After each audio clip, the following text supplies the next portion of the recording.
everyone, what's up? Welcome back. I hope you're all doing really well, and I hope you're in the mood for some, books with your favorite ginger bibliophile.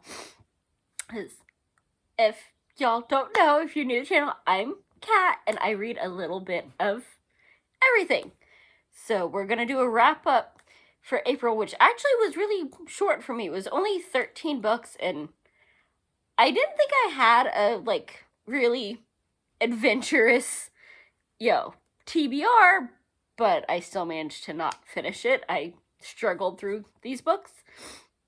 So it was only 13 books. I only read 3 of the 5 that off of my physical TBR shelf, which is what I showed y'all before is what I'd planned to read for the month.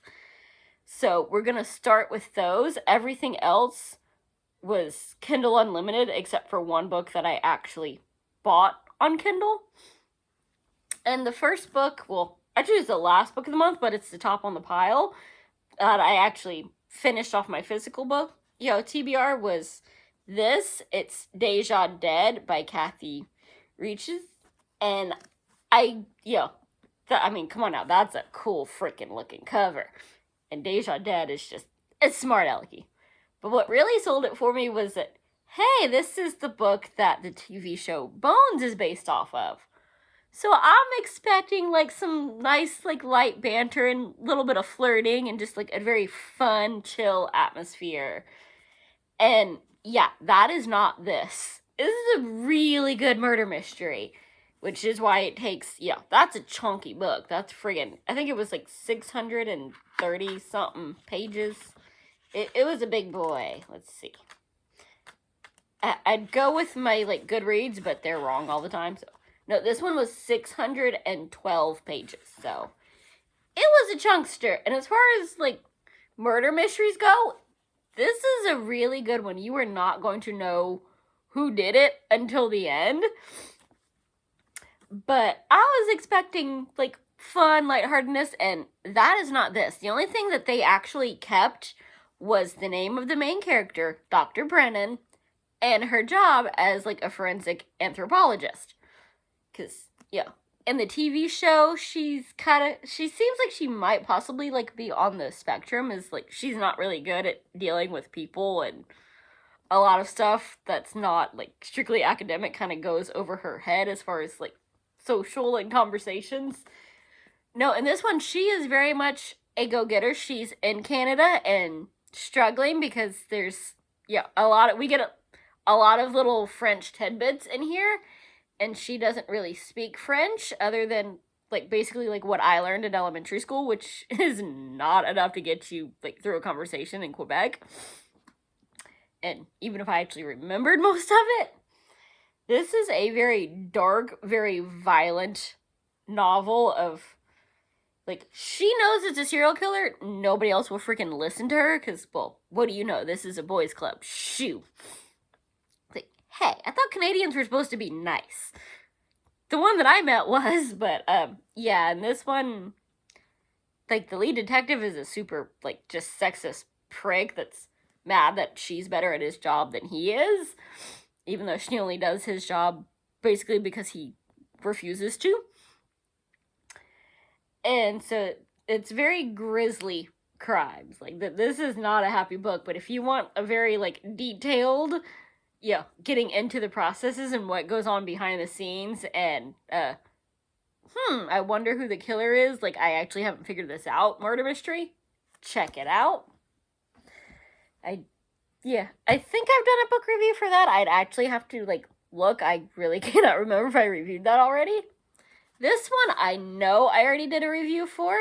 This is The Midas Legacy by Andy McDermott, and this is just a good old suspend belief, because there's stuff that's gonna happen that would not they wouldn't survive, which I actually love that they poke fun at that in the beginning of this one, because it's the 12th or something. This is very far along in the Nina Wilde, Eddie Chase series, which is basically we have Nina Wilde, who is your archaeologist that is always finding all these things that are supposed to be myth and legend, this is Midas Legacy. Obviously, it's about King Midas, if I can get some light on there without just glaring the crap out of it. There we go. And then we have Eddie Chase. Like, oh, she's American. He's a Brit. And in this one, they have a kid. So it's a fun little, like, Brits say mum. In America, it's mom or, mom, mama. There's a lot of different words for it. But the O is a U if you're British. And so they have a little child now that's speaking a little bit, and he keeps wanting her to say mom, and he's losing that battle. But he's former SAS and basically like her bodyguard, which she needs because she is forever getting in trouble. I don't think she's a real redhead, because she's got attitude, but she's not good at using it. She always needs saving. But in this one, like, they actually find the, the cave of King Midas very early on, because this is the one that's 630. Like, I wanted to get them confused because they're similar in length. Yep, exactly 630 pages. So that's another chunkster, and usually these don't take me that long, but I kept getting distracted, partially by life, partially because I have all the animals, and it's kind of hard to read an actual book while petting various animals, which is why I read so much on Kindle, even though I prefer this format.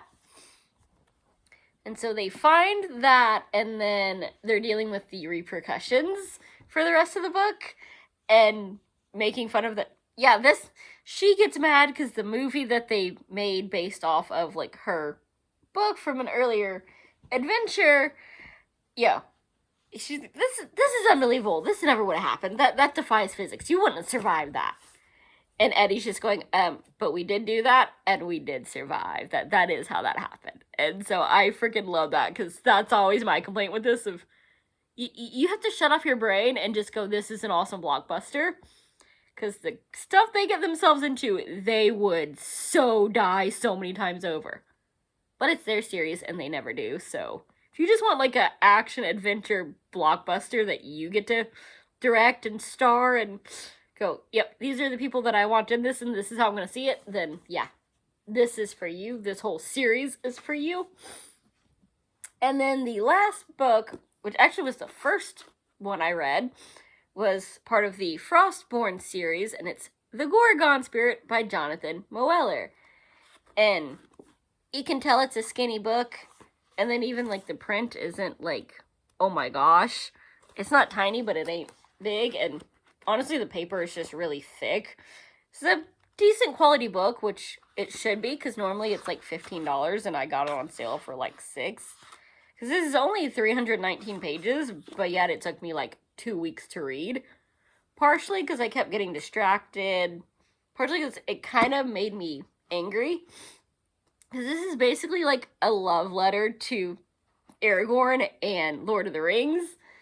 That's a 15-book series. This is number 7. Honestly, like, I got it because I'm like, I loved the first 3 actually, there's a pretty cool short story and 3 books that you can get for 99 cents as an omnibus on Amazon. Excuse me, I'm still getting over a little something.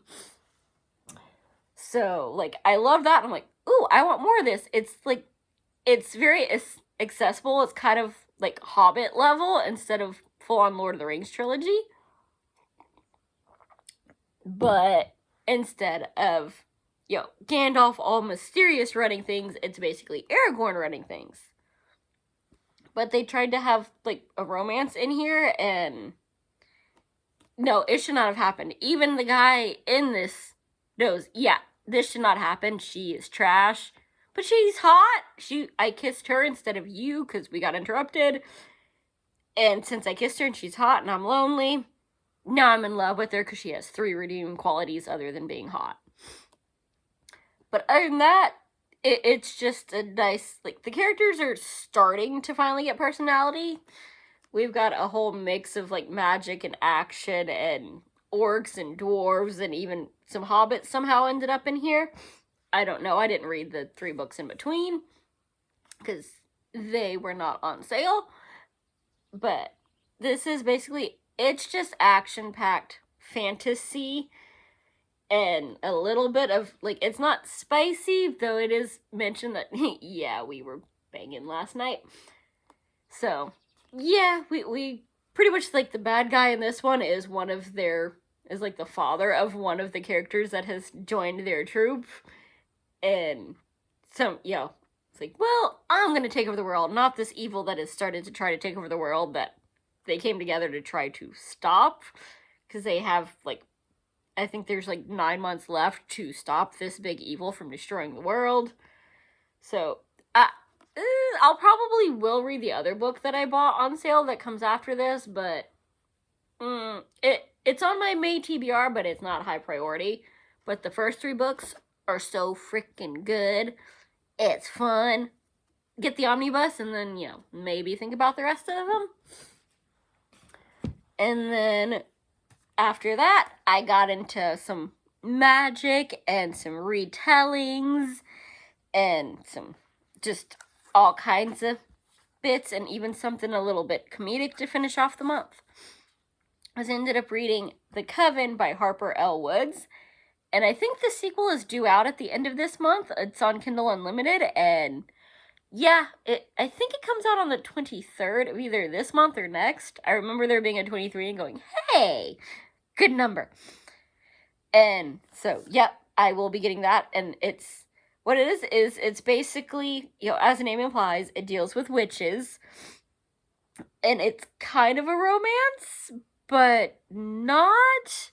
We've got this girl that just came into her powers because her mother died, and so now she gets them. Like, once you're 16 and you're, like, the female in the family, you get your powers. The guys, you can either have powers or you can have a, like, wife and kids. You don't get both. Those are the rules. It's not magic rules. It's, the Coven made up those rules. And she is the last of her line, except for she's actually of 2 lines, but they don't know that, so her father has kind of sent her on, like, this mission, because he's pissed that he doesn't have powers, and basically sees her as a throwaway tool. So she gets, like, kidnapped and unwillingly comes to this magic school, and is on her father's mission that keeps kind of getting sidetracked, and there's these, like, almost vampire-y golem type things, and I don't want to give too much away, but, like, if you want something that's kind of, like, really dark academia, we've got the witches vibe, we've kind of got, like, some craft kind of vibes going on, because there's definitely, like, some demonic elements. There's a little romance. There are some spicy bits to this that they get a little detailed. It's not the main focus, but it definitely happens. It's a good freaking time. Like, that ending was just, I want to know how that's gonna freaking play out, because, it was good. I kind of saw it coming, but still, it was good. I want to see, like, what's gonna happen with this, because it's very much, like, forbidden romance. Like, they ain't even settled. This is forbidden. Like, So, yep. As we've got murders, we've got dead people that are not dead, and I'm not just talking about the vampire thingies. I don't even know what to say other than it's good. I think I did a little review of this one. This is one I finished, like, very beginning of the month, so it's been a minute. And then I read the whole Grave Talkers series by Annie Anderson. So I read 2 in March, and then I finished the last 5 because it's a 7-part series. And as the name implies, she talks to the dead. But what I really love about this one was just our main character just is sassy as all get out. Like, that seems to be a thing. Like, Annie Anderson, I love her characters. Like, it's urban fantasy. She writes really good stories. But it's the characters that do it for me. Is just... the plot line is just background. I just love all the attitude and just the way that people, like, interact. 'Cause we've got witches. We've got ghosts. We've got vampires, which Oh, I love that. Like, one of the main vampires is this little pigtailed, glitter-shoed 8-year-old. And she is the head security officer. You do not mess with her, because she might have died at 8, but she's 2,000 years old, and she got an attitude. She's like, oh, no one will mess with me. I love it. No one ever suspects the pigtails, except for the other pigtails. We know what's up. And so we've got romance that I don't want to spoil, but yeah, there's some relationship stuff in there, and she's basically, like, she's a cop that solves murders, and now she has been embroiled into family drama, and who the heck am I really, and all kinds of magical murders, and backstabbings, and her mother is not going to win any Mom of the Year awards, and Daddy is a little, yeah, he's questionable. He's not terrible, but he's questionable. And we have actually, like, the gods of, like, death, like, coming into this story, and werewolves, and, like, if you want a good monster murder mystery and attitude, just go for anything Annie Anderson. I was not a big fan of her Wrong Witch series, but that's just, it was too smutty for my taste. Like, the actual plot, when it was there, was really good. And again, her characters, like, I loved their attitude, but it just kept going, oh my god, he's hot, we need to bang. Okay, it's been a chapter, let's get back to, ooh, he looked at me, let's do it again. So that got a little, but, like, it's still, the characters were just, oh, yeah, we might look cute and delicate, but bring it. You got a problem with me? Let's go. I got something for you. And I love these characters. She does not do weak, I need saving damsel in distresses. And I love it. And then I had one of my worst reads ever. Night of the Purple Moon by Scott Kramer. Like, the way this was advertised was this was going to be freaking hilarious. And that's why it sucked for me, because I'm just waiting for him, like, this is going to be corny, and oh my god, and it just weird and hilarious. And it was not that at all.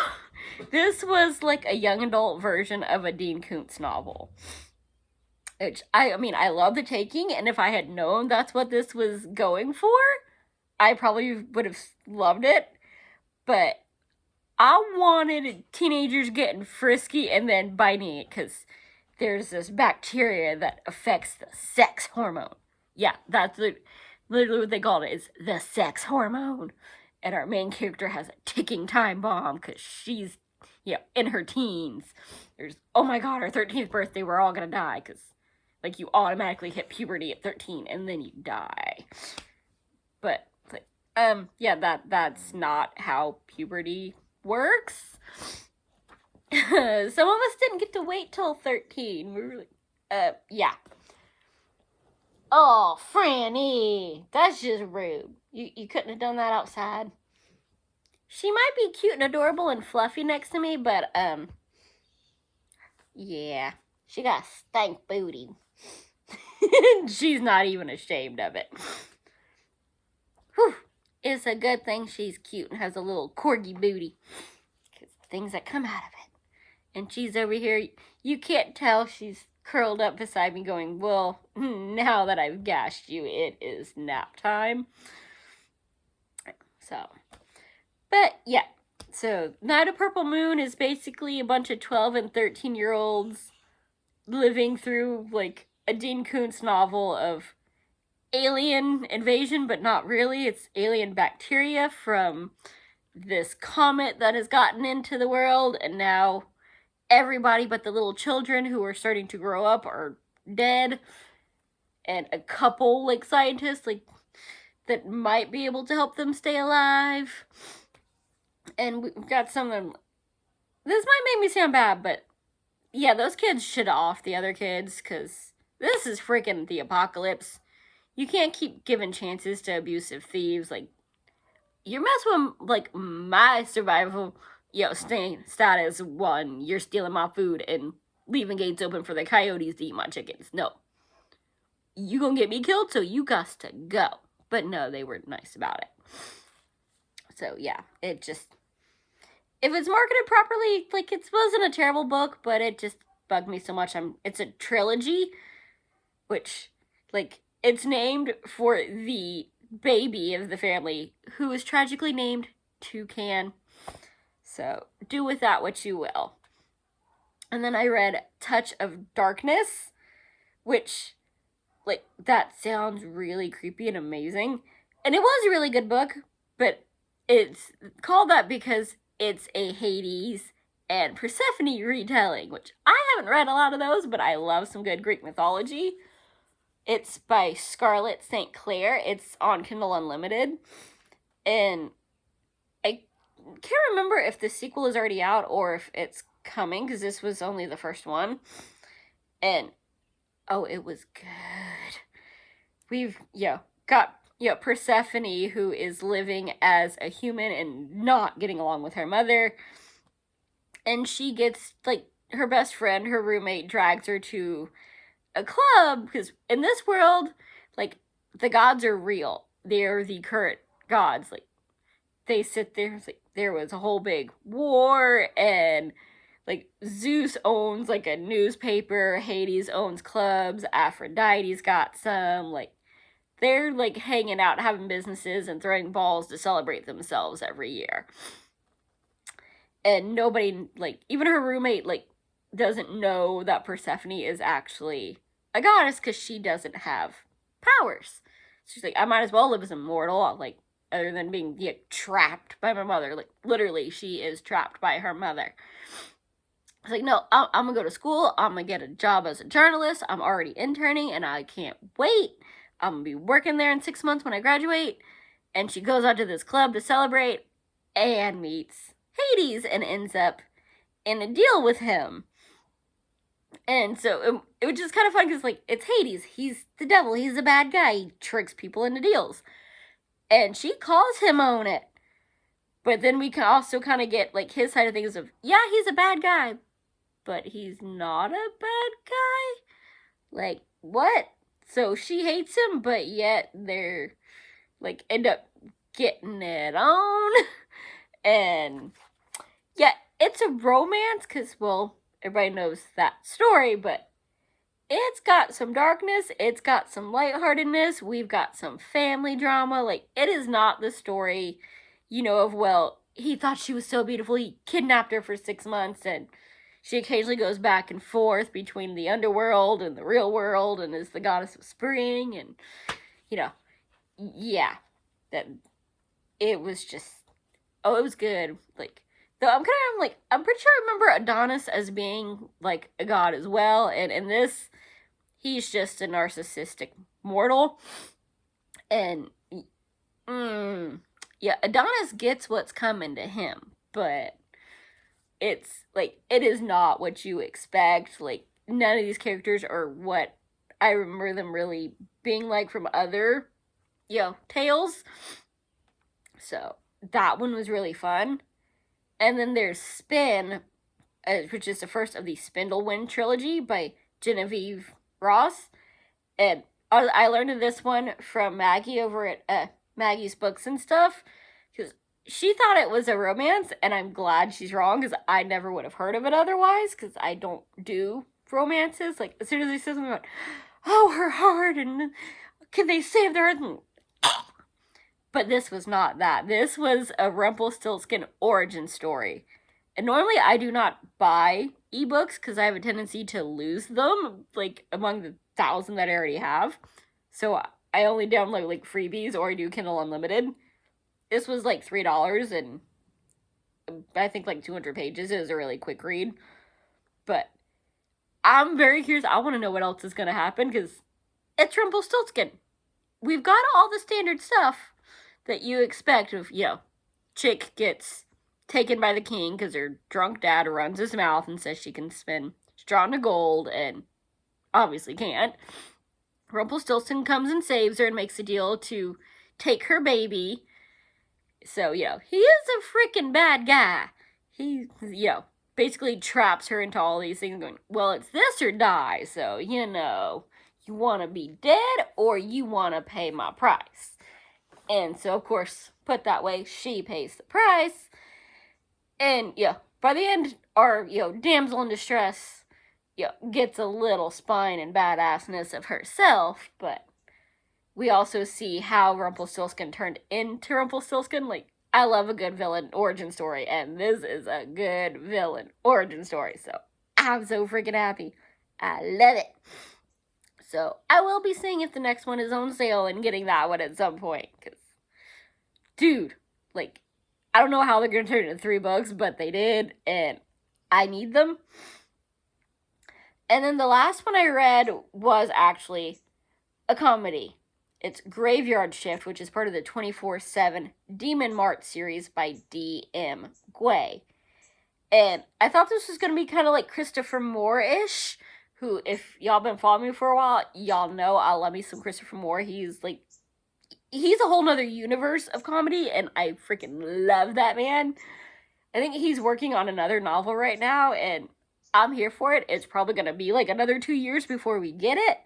That is my one complaint, is it's always like 3 years between books for him. So if y'all know some really good, like, hilarious, just out there comedy, let your girl know, because I need some more laughs, and that is one thing I cannot find. Like, even this one, like, it definitely kind of had his vibe of, we've got some just completely out there, you were never going to think of this stuff on your own, like, what the heck characters and situations, but it didn't really make me full-on laugh. It did make me smile and kind of chuckle a little bit here and there, but there was no full-on laugh. But it's basically, like, we have your typical just lives in his mommy's basement, just deadbeat guy that's like, oh, I need to go and, like, get my Slurpee, because he's a bit of a chunkster, because he lives in mommy's basement on junk food and, Slurpees. And has a crush on the girl that works at this, convenience store, because she's all goth and sexy and is so far out of his league. And it turns out that, he kind of accidentally helps save her from a demon breaching a hellgate. So he takes over for the guy that goes, I'm out of here. I ain't dealing with no demons. Nope, this is too much. So he gets a job and keeps trying to, like, flirt with this girl.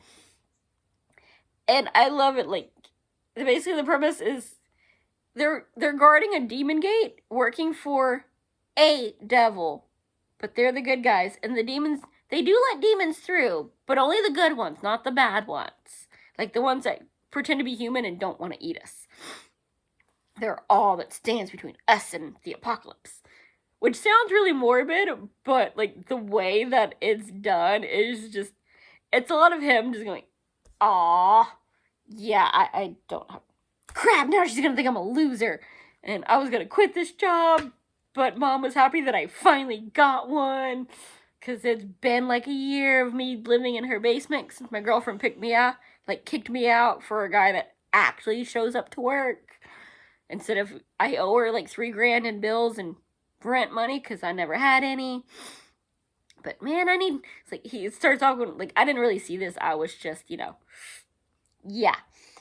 but, oh, crap, and there's, like, a feisty roach, and some of the demons, like, we get to deal with succubus and incubus, and he's, like, totally jealous, because they're, like, all hot and smooth, and he's not, but they're just really chilling, like, flirting with him, and we get a smarmy, guardian angel, and it's a good time. And especially, honestly, like, to me, one of the funniest parts was at the end, she was, this is where I came from, so thanks, Mom, you're the one that messed up my head and, like, made me do this by, who the heck shows a horror movie to a 6-year-old?